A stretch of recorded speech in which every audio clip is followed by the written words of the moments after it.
cómo vamos con la secuencia, cómo vamos con los videos, estamos entendiendo la estructura del triángulo. Si no me conoces, si llegaste aquí de casualidad, entonces vete a este video donde te explico la razón de ser de este video, de los anteriores y del último que falta. Es una secuencia de videos donde yo explico cómo yo preciso cualquier falla de cualquier vehículo a gasolina del planeta. No le tengo miedo a ninguna falla porque el vehículo que pueda más que yo no lo han inventado todavía. Si eres de los míos, ya llevamos la secuencia, muy bien, llegamos a la chispa. La chispa es tan importante que en Transformer 1 se perdió la chispa y casi aniquilan el universo entero. Eso nos pasa a nosotros, eso le pasa a los vehículos también, se pierde la chispa e intentando resolverlo casi destruyen los vehículos enteros. Incluso se pierde la chispa o de 4 cilindros, si es un 4 cilindros, se pierde la chispa en uno y a veces los mecánicos buscando por qué se perdió en ese cilindro hacen que se pierda en los otros 3 cilindros, poniendo la falla bastante peor. Entonces aquí te voy a explicar el análisis y el contexto de cómo tomar la revisión cuando la falla es la chispa. Vamos con las diapositivas. Bien, estamos desarrollando estos videos donde yo hablo sobre mi ABC en la revisión de las fallas. Yo triangulo los sistemas, no abro la capota inventando, poniéndome las manos en la cabeza esperando que las ideas lleguen. Ya yo llevo un esquema mental con un ABC de lo que yo tengo que conseguir. Bueno, ya esto lo vimos en las diapositivas anteriores, así que yo me voy a saltar todo esto. El camino nos los da el contexto del vehículo. Bien, ya analizamos el oxígeno, el aire, la línea del aire del triángulo, la gasolina, la compresión. Ahora viene la chispa, la reacción química. Es fácil entender que el motor necesita tener una chispa en el cilindro que desata una explosión para funcionar. Más allá de la explicación que ya venimos analizando desde el primer video, al parecer es algo obvio que el motor es una máquina que genera movimiento a partir de una explosión. Sin embargo, aparentemente lo difícil es relacionar este hecho con la falla. Es decir, todos sabemos, hasta nuestras abuelitas, hasta nuestros hijos que son bebés saben que los motores usan una bujía.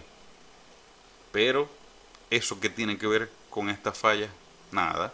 O eso a veces sentimos. Bien, entonces el contexto y el análisis de la línea de la chispa de mi triángulo. Tenemos la chispa suprema, lo que desató la saga de Transformers. Lo importante que fue eso. La bujía genera una explosión, el pistón baja por esa explosión, explota la gasolina. Pero cuando hay un problema de chispa, ¿qué será? ¿Será la bobina o será la bujía? Empezó el tiro al blanco. ¿Será la bujía? ¿Será la bobina? Flechas y flechas y flechas y flechas. Esas bujías están descalibradas, esas bujías no son las originales, esas bujías están quemadas. Sí, pero ya las hemos cambiado 10 veces. Bueno, porque no has comprado la bujía que es. O esa bobina se dañó, esa bobina ya estaba así, esa bobina no es la del vehículo, esa bobina es china, no es la original. Puede ser, pero ¿en base a qué nos estamos fundamentando? Este es el concepto del uso de una bobina. Yo no te lo voy a explicar porque en Google está y yo aquí no te voy a dar clases de bobina, pero obviamente es un elemento que está en la línea del triángulo, es algo fundamental que vamos a revisar. Entonces analiza, bueno, este concepto en Wikipedia lo consigues. Lo que sí quiero resaltar aquí es esto. Una bobina funciona en nuestro caso con 12 voltios. Si es un diésel ya un camión puede ser 24 voltios y 16 voltios no tengo ni idea qué será. Pero nosotros somos 12 voltios. Los 12 voltios que le llegan a la bobina aumentan en un valor de hasta 1000 veces. O sea, 12 por 1000 son 12.000 voltios. Así que mucho cuidado con estos golpes que te puede dar. Yo conocí a una persona que falleció por una descarga eléctrica de una bobina. Entonces sí es mortal. Porque no me lo contaron, no fue algo que yo leí. Yo conocí a esa persona. Se accidentó el vehículo, se bajó, empezó a manipular ahí, le dio un zapatazo, cayó en el piso de un infarto. Entonces presten atención. A mí lo que sí me ha pasado, a mí, es que he dado brincos tan altos que le meto la cabeza al capó de los zapatazos, de las descargas tan fuertes que te puede dar esto. Entonces mucho cuidado con eso. Hay dos tipos de bobinas, el coil pack, que es esta, Scenic, te recuerdo Scenic, ya cómodo el puntero, el coil pack, que es este, y el coil on, o no me acuerdo el nombre de esto, no me interesan los nombres. La diferencia es que este es un 4 cilindros, por ejemplo, puede ser 6 u 8 cilindros. Este es un 4 cilindros, dos conectores, dos chupones para 2 cilindros, dos chupones para 2 cilindros, obviamente, pero cada dos son una bobina. Es decir, aquí hay dos bobinas, pero vienen las dos bobinas vienen en un solo paquete. Es como un Mac combo, papas y refresco grande en un mismo precio. 2 y 2. En cambio, las individuales son así. Viene una para cada cilindro. Si es un 4 cilindros como este, serían 4 de estas. A la única similitud de las imágenes es que esta tiene un conector y esta tiene un conector. Pero fíjate que esta que son 4 tiene 3 pines y esta que es 1 tiene 3 pines también. Hay que prestarle atención a ese pequeñísimo detalle. Habrán de estas que tengan 2 pines nada más. De estas individuales pueden tener 2 pines nada más. Daré un curso de hablando de puras bobinas, será una hora hablando de puras bobinas, pero bueno, ya vendrá mucho más adelante en Patreon. El caso es que aquí tenemos positivo y negativo. Positivo son 12 voltios que vienen directo de la batería.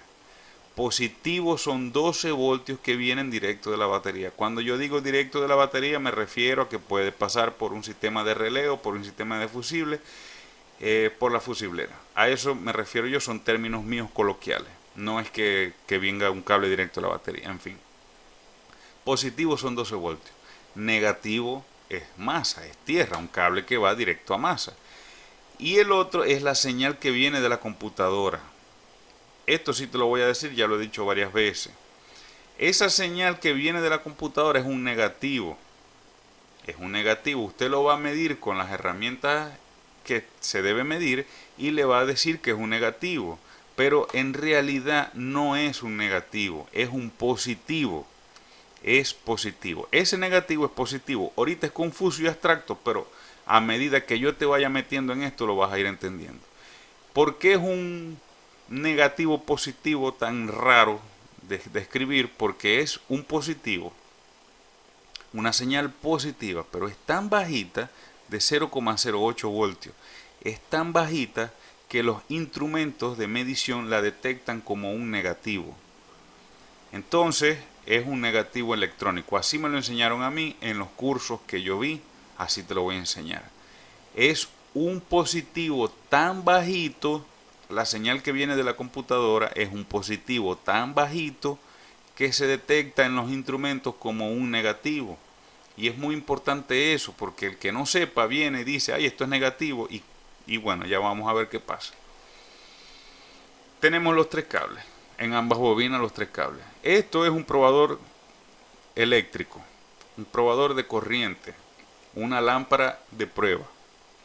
Y esto es una punta lógica. Yo tengo un video, aunque de muy baja calidad el video, pero hablo de esto. Ya lo hablaré otra vez con mejor calidad, pero lo pueden ir a ver. Punta lógica, lámpara de prueba. ¿Cuál es la diferencia? Que con esto, haciendo las pruebas de las bobinas, porque bueno, llega un vehículo, el contexto me dice que revise la chispa, que hay una pérdida de chispa, que se perdió, hay una bobina deficiente, etcétera. Hay algo, mi intuición, mi experiencia me dice que es la línea de la chispa. Yo voy a revisar si le llega corriente a la bobina, señal, yo quiero revisar esto. Agarro esto, queme la computadora. A mi taller han venido vehículos en grúa que vienen de otro taller y me dice el cliente, el vehículo llegó con una falla. Él empezó a revisar y el vehículo se apagó. Entonces yo qué le digo, bueno, primero tengo que arreglar la computadora para que el vehículo prenda a como estaba la falla antes. Y ahí es que yo voy a empezar la revisión. Y normalmente en estos casos yo cobraba muchísimo más caro por arreglar la cagada que hizo el mecánico por ignorante que el problema que en sí tenía el vehículo cuando llegó a ese taller. Entonces la reparación de la quemada de la computadora por ignorancia del mecánico salió en $200, por ejemplo. Y después, cuando lo prendí, empezó la falla original, resulta que era un cablecito de aquí que estaba suelto. ¡Pam! Pues entonces por el cablecito no te cobre nada. Historias, historias, historias. Usamos esto y ¡pam! Que en paz descanse la computadora. Bien, ¿cómo probar la bobina? Primero, si queremos probar la bobina, tenemos que saber qué es lo que queremos probar. Tenemos que saber qué es lo que vamos a buscar. Tenemos que saber qué información es la que nosotros queremos entender, queremos conseguir. Por ejemplo, usted entró a este video sabiendo lo que usted quiere buscar. Usted quiere ver cómo se revisa la línea de chispa en el triángulo. Usted aquí no quiere ver cómo se revisa la gasolina, porque eso lo vería usted en los videos anterior. Me explico. Hay que saber primero qué es lo que nosotros queremos en la vida para poder conseguirlo. Si vamos a ciegas, ¿qué resultado podemos esperar? Objetivos claros son metas claras. La bobina funciona bajo dos señales. Voy a leer esto. El ancho de pulso. La modulación por ancho de pulso es un tipo de señal de voltaje utilizada para variar información o para modificar la cantidad de energía que se envía a una carga. Este tipo de señal es muy utilizada en circuitos digitales que necesitan emular una señal analógica. De ahora en adelante, estas dos palabras las vamos a usar siempre, absolutamente en todos los videos que vienen, tanto en YouTube como en Patreon. Estas palabras van a definir mucho nuestra investigación. Si yo digo señal digital, vamos a agarrar un camino. Y si yo digo señal analógica, vamos a agarrar otro camino. Punto. Son azul y a este. Son dos cosas totalmente diferentes que hay que tener en claro. Porque una señal analógica, revisándola como si fuera una señal digital, nos va a dar problemas por todos lados. Y viceversa. Entonces primero vamos a entender esto, que es bastante importante. Bien, la señal digital. Un breve resumen, yo después lo vamos a profundizar mucho, pero necesito manejar un poquito el término aquí, en este punto de la chispa. La señal digital vendría siendo el pulso, es decir, cuando llega la chispa, en el momento que llega la chispa y en el momento que no llega la chispa. Entonces aquí tenemos el sensor de cigüeñal, aquí vemos que toca el sensor, acto seguido aquí vemos que toca un diente del sensor, aquí no lo toca, esto está girando, este podría ser el damper o la rueda fónica. Aquí toca el sensor, aquí no lo toca, aquí sí lo toca, aquí no lo toca. Entonces la señal digital es sí o no. Es como apagar y prender la luz de la habitación. Le damos al interruptor, prende, le volvemos a dar apaga. Eso es una señal digital. La señal analógica, siguiendo el ejemplo, la analogía de la luz de la habitación, podemos imaginarnos que el interruptor no prende y apaga, sino que es un potenciómetro, que a medida que lo giramos, la luz se hace más tenue o más fuerte. Eso vendría siendo la señal analógica. Entonces, la señal digital nos da la chispa.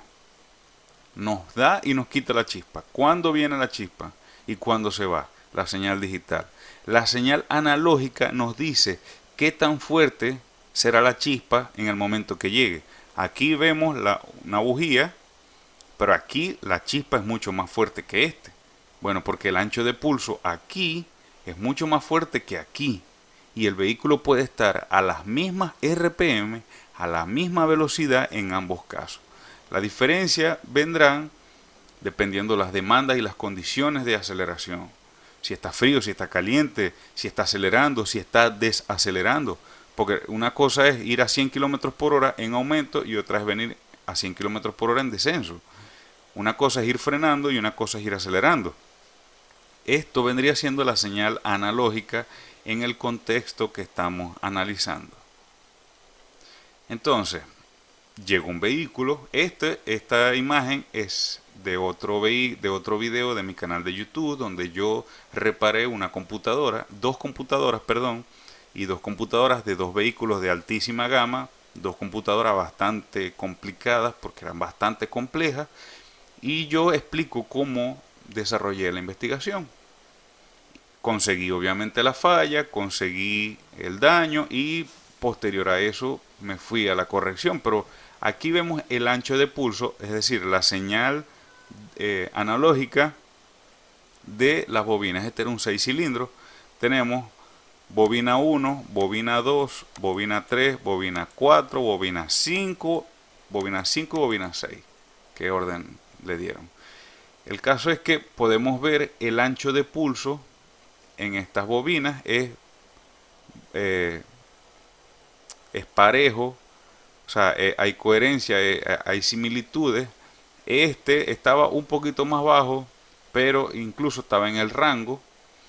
Y este cilindro, el cilindro número 5, tenía un ancho de pulso casi inexistente en comparación a los demás, porque era casi que la mitad del más deficiente de todos. Este cilindro no funcionaba.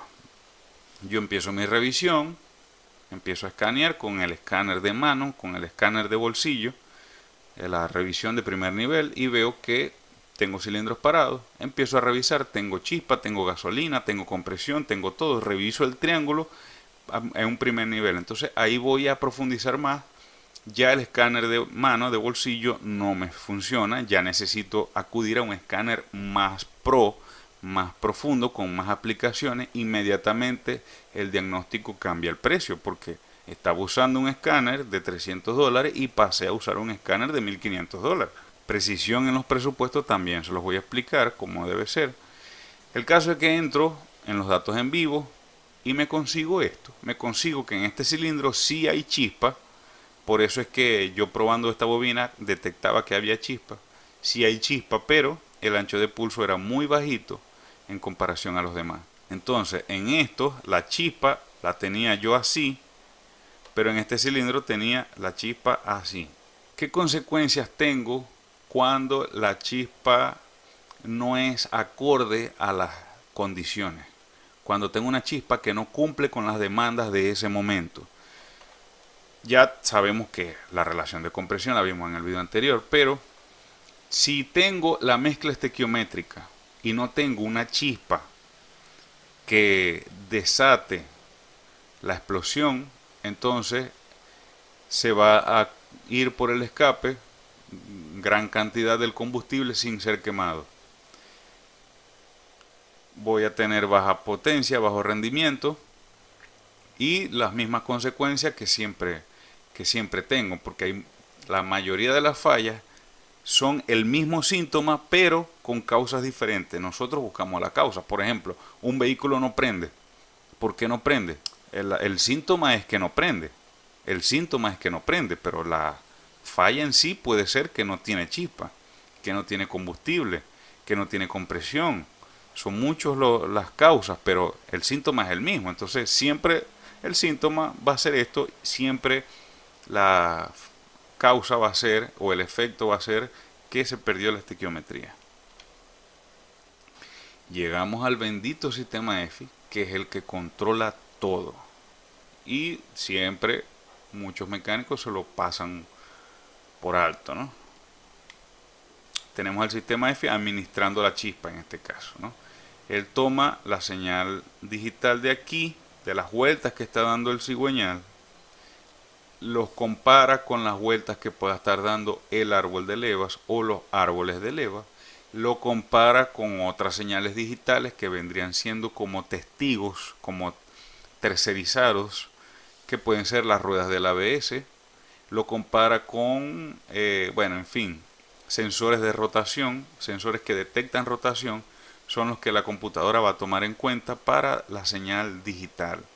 Entonces, el cigüeñal está girando, la leva está girando, toma en cuenta estado de información. Lo que diga el cigüeñal lo confirma el árbol de leva. Estamos acelerando. Por otro lado, en otro sistema, las ruedas tienen un sensor igualito a este, que detecta el giro de la rueda para tomarlo en cuenta para el frenado, para el ABS, pero igual esta computadora que controla la inyección puede tomar en cuenta la información de esos sensores también. Entonces todo tiene que ver con todo. A mí no me ha pasado, pero no me extrañaría, en un vehículo de alta seguridad podría haber un problema en la chispa porque hay un sensor de alguna rueda con algún problema. La señal analógica, bueno, ya explicamos esto, pero ¿de dónde lo toma? Sensores analógicos, sensor de temperatura, sensor de oxígeno, sensor MAF, sensor TPS, en fin. ¿Por qué? Porque, por ejemplo, el sensor ST, me gusta mucho usar este ejemplo, el sensor ST, el de temperatura, le dice a la computadora que el vehículo está frío. Es la mañana, la temperatura del clima está, qué sé yo, a 2 grados, a 2 grados de temperatura ambiental, el motor está a 10 grados, entonces el motor está frío, el clima está frío, por lo tanto se va a dar un arranque en condiciones frías y el arranque en frío es muy diferente al arranque en caliente. En frío el motor necesita mucho más combustible y si voy a tener mucho más combustible necesito una chispa más fuerte, un ancho de pulso más ancho, valga la redundancia. El motor está en caliente, bueno, consume menos combustible, consume menos aire, entonces por ende la chispa debe ser menos fuerte. ¿Qué pasa si está el motor frío y el sensor le da a la computadora una información errática diciéndole que el motor está caliente? Puede darme una chispita así, un ancho de pulso corto, y el motor no puede prender porque esa chispa no es suficiente para quemar la mezcla en ese momento. Y bien, ya eso era todo el video. Esta diapositiva ustedes se las conocen, así que vamos a contar otra anécdota que me recuerde. Yo recuerdo un caso cuando yo era aprendiz, cuando yo trabajaba en un taller con alguien que me estaba enseñando. Estábamos haciendo una adaptación de un motor, un swap, a un vehículo que se le rompió el motor. Le estábamos adaptando un motor de otro vehículo, pero no era algo de un vehículo preparado para competencia, una modificación, no, las condiciones del momento nos obligaron porque no conseguíamos el motor original y bueno, conseguimos uno parecido que podríamos meter ahí soldando aquí y allá, iba a entrar. El caso es que el vehículo iba a funcionar con la misma computadora, original, entonces teníamos que hacerle creer a la computadora que era el motor original. Y bueno, nosotros no conocíamos, o bueno, mi jefe, yo era simplemente un ayudante, no conocía el motor que estábamos instalando, pero sí conocía el vehículo. Él era especialista en esa marca y le íbamos a instalar un motor de otra marca. Entonces él llamó a un mecánico que era especialista en la marca de ese motor, de ese otro motor que íbamos a instalar. El mecánico llegó, nos dio sus observaciones y fue bastante puntual y le dijo: yo ese vehículo no lo conozco, pero el motor sí lo conozco, le vas a poner esto, esto y esto. Así lo dijo, pam, pam, pam. Fue preciso y puntual y dio unas instrucciones tan precisas y con tanta coherencia y con tanta lógica que bueno, gracias, menos mal que viniste. Se fue. Recuerdo estas palabras que me dijo el que era mi jefe. Me dijo en términos groseros y coloquiales, dijo: alargado la verga. Eso significa en mi ciudad que le ha costado mucho, le han pasado cosas muy difíciles, ha llevado golpes en el proceso, ha fracasado muchas veces. Entonces es importante, es normal y hay que verlo así. Una persona que te está enseñando algo es porque se dio muchos tropezones, tuvo muchos fracasos y lo superó y quedó la experiencia. Entonces te va a dar ese resumen dictando su experiencia. No vas a tener, no es necesario que te des los mismos tropezones, que tengas los mismos fracasos, porque esta persona te está resumiendo el resultado. Obviamente esos resultados los vas a ajustar a tus propios fracasos, porque en algún momento le vas a enseñar a otra persona y le vas a enseñar a otra persona porque vas a fracasar. Es normal y es una bendición el fracaso por ese lado. Yo después de eso me di unos estrellones olímpicos. He fracasado muchas veces y gracias a eso es que te puedo enseñar esto. Y te voy a decir un caso de locura, un caso muy loco que a mí me tocó, pero lo resolví y ahora tengo la experiencia de explicarlo. Un vehículo sin chispa, no tiene chispa. Revisamos todo lo que se te ocurra revisar, computadoras, cables, sensores, bobinas, todo. No tenía chispa, pero era un 4 cilindros. Si le quitábamos 2 bujías, sí tenía chispa. Un disparate totalmente loco, ¿no? El vehículo no prende, revisamos, no hay chispa en las bobinas, no le llegan señales a la bobina de la computadora. Es decir, probamos la computadora y no tiene señal. Pero si le quitamos 2 bujías, sí tiene señal la computadora. Y lo llevamos a un nivel más amplio. No me interesa que prenda, me interesa son las señales. Conectamos el escáner, el escáner ese que vieron aquí, lo pueden ver en otro video en vivo, lo estoy usando el escáner ese, en reparación de computadoras se llama. Usamos el escáner, no usamos osciloscopio porque no tenía, yo nunca usé eso, pero ese fue el primer caso en mi vida donde la